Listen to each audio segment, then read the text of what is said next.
واصف علی واصف فرماتے ہیں، وہ لوگ جو انسان کو چھوڑ کر یا انسان سے منہ موڑ کر خدا کی تلاش کرتے ہیں کامیاب نہیں ہو سکتے۔ شیطان کو گمراہ کرنے کے لیے کوئی دوسرا شیطان نہیں آیا تھا، بلکہ یہی وہ نفس تھا جس نے اس کو ابلیس بنا دیا۔ غصہ وہ واحد حرام چیز ہے جسے پینا ثواب ہے۔ نیند کو عبادت بنانے کا آسان طریقہ یہ ہے کہ آپ باوضو سو جایا کریں۔ زندگی کی مصروفیتوں میں کبھی کبھی تنہا بیٹھ کر خاموشی کے ساتھ غور کیا کرو، کیونکہ خاموش بیٹھ جانا بھی روحانیت ہے۔ نہ کسی آواز کی پرواہ، نہ کسی انجام کا فکر، اللہ کے روبرو خاموشی کے ساتھ حاضر خدمت ہو جانا روحانیت ہے۔ اللہ کی موجودگی کا احساس ایک ایسا خوف پیدا کرتا ہے، اس قسم کا میٹھا خوف کہ کہیں ایسا نہ ہو کہ اللہ سے یہ تعلق میری غلطی سے منقطع ہو جائے۔ رحمت آ کے رہے گی، گناہ معاف کر دیے جائیں گے، شرط اظہار ندامت ہے، شرط خلوص دل سے توبہ ہے، اور حضور صلی اللہ علیہ وسلم کے دامن سے وابستہ ہونے کی تمنا ہے۔ اگر صرف عبادت اللہ کے تقرب کا ذریعہ ہوتی تو انسان پر زندگی کے دیگر فرائض عائد نہ کیے جاتے۔ کوشش بامقصد ہونی چاہیے، ایسی کوشش کہ زندگی بھی آسان ہو اور موت بھی آسان ہو۔ بایزید بستامی رحمۃ اللہ علیہ فرماتے ہیں، خواہش ہے کہ کوئی خواہش ہی نہ رہے۔ مولانا رومی فرماتے ہیں، ان لوگوں کو نظر انداز کریں جو آپ کو خوف زدہ اور اداس کرتے ہیں، جو آپ کو بیماری اور موت کی طرف لے جاتے ہیں۔ یہ نسخہ یاد رکھو کہ جو شکر کرنے والے ہوتے ہیں وہ ہمیشہ سجدے میں رہتے ہیں۔ اللہ کے نبی صلی اللہ علیہ وسلم پوری کائنات کے لیے مایوسیوں سے نکلنے کی ضمانت عطا فرماتے ہیں۔ جس آدمی کو باطن کی کوئی تنگی آ جائے اور کوئی بات سمجھ نہ آئے تو اسے چاہیے کہ اپنے دسترخوان کو کشادہ کر لے، اس کا دل بھی کشادہ ہو جائے گا۔ ہم اللہ سے وہ چیز مانگتے ہیں جسے ہم خود نہ حاصل کر سکیں، لیکن جس کا حاصل کرنا ممکن ہو۔ مثلاً ہم یہ نہیں مانگتے کہ اللہ ہمیں پرندوں جیسے پر عطا فرما دے، کیونکہ یہ ممکن نہیں۔ ہاں البتہ یہ کہہ سکتے ہیں کہ اللہ ہمیں عشق پر لگا کر اڑا، کیونکہ یہ ممکن ہے۔ بلند خیال انسان شمع کی طرح جلتا ہے اور روشنی دیتا ہے۔ سائے کی قدر کرو، کیونکہ وہ آپ کو سخی بنانے آتا ہے۔ وہ دینے والا ہے، جب چاہے، جسے چاہے اور جو چاہے دے دے۔ محبت چاہتی ہے، نہ کہ مہربانی۔ جس دل میں اللہ کی یاد ہو وہ دل اللہ کا ہوتا ہے۔ درود پڑھنے والے شخص پر درود پڑھنے کے دوران اگر وطر طاری ہو جائے تو سمجھو کہ جواب آ گیا۔ اپنے وجود سے نکلو تو یہ نفس ہے، اور محبت میں دافع ہو جاؤ تو یہ روح ہے، اور اللہ کی مشیت میں چلے جاؤ تو یہ نور ہے۔ کچھ لوگ زندگی میں مردہ ہوتے ہیں اور کچھ مرنے کے بعد بھی زندہ۔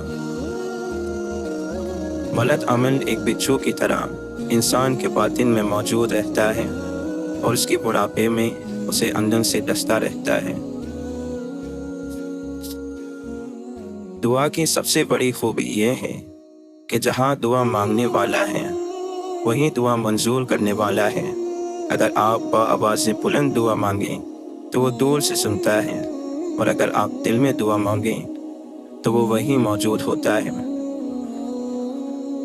امام زین العابدین رحمۃ اللہ علیہ دعا سے پہلے فرمایا کرتے تھے، اے اللہ، میں دعا صرف اس لیے مانگتا ہوں کیونکہ یہ تیرا حکم ہے، ورنہ میں کون ہوتا ہوں تجھے مشورہ دینے والا کہ میرے لیے کیا بہتر ہے۔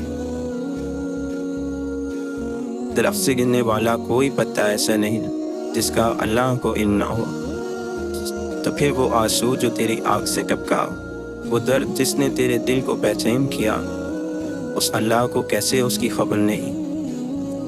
بس اطمینان رکھ، اس کے یہاں دیر ہے، اندھیر نہیں۔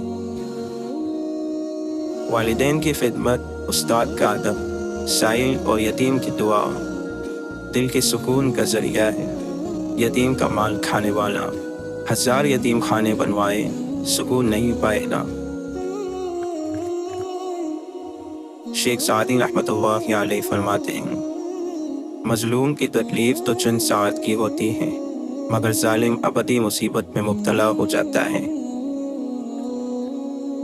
کسی نے چرواہے سے پوچھا، یہ بھیڑ بکریاں بغیر رسی کے تمہارے نقش قدم پر کیسے چلتی ہیں؟ چرواہے نے جواب دیا، محبت کی رسی ڈالی ہے۔ سب خدا سے محبت کی دلیل ہے۔ اخلاق اور زبان کے میٹھے بول سے انسان کی قیمت بنتی ہے۔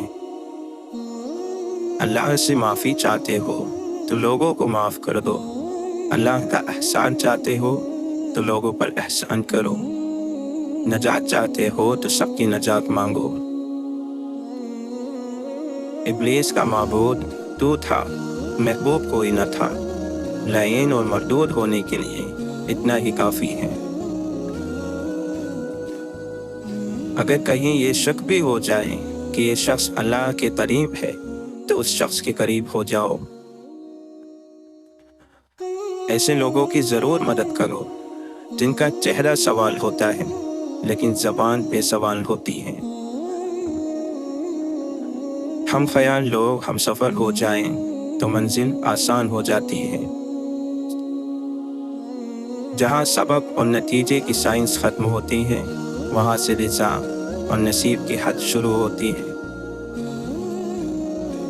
مومن وہ نہیں جسے بھائی مدد کے لیے پکارے اور وہ اسے قرآن سنانا شروع کر دے۔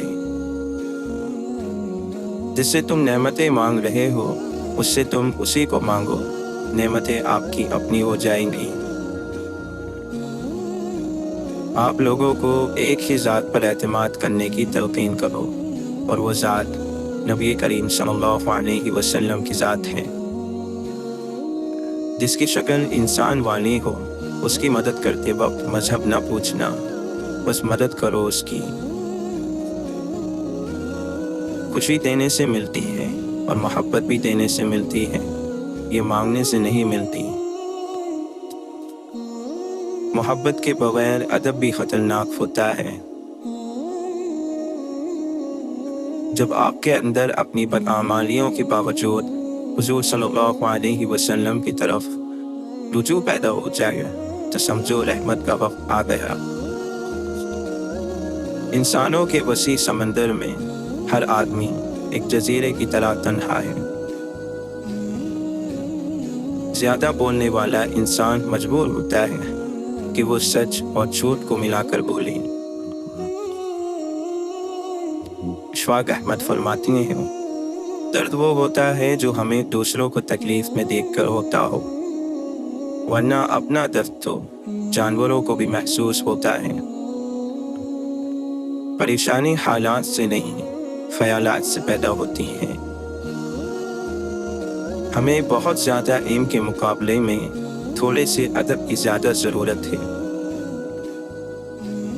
جس کی عبادت منظور ہوئی ہو وہ سب کے لیے رحم مانگے گا۔ زندگی میں 2 نصیحت پر عمل کرنا، ہمیشہ کے لیے کامیاب ہو جاؤ گے۔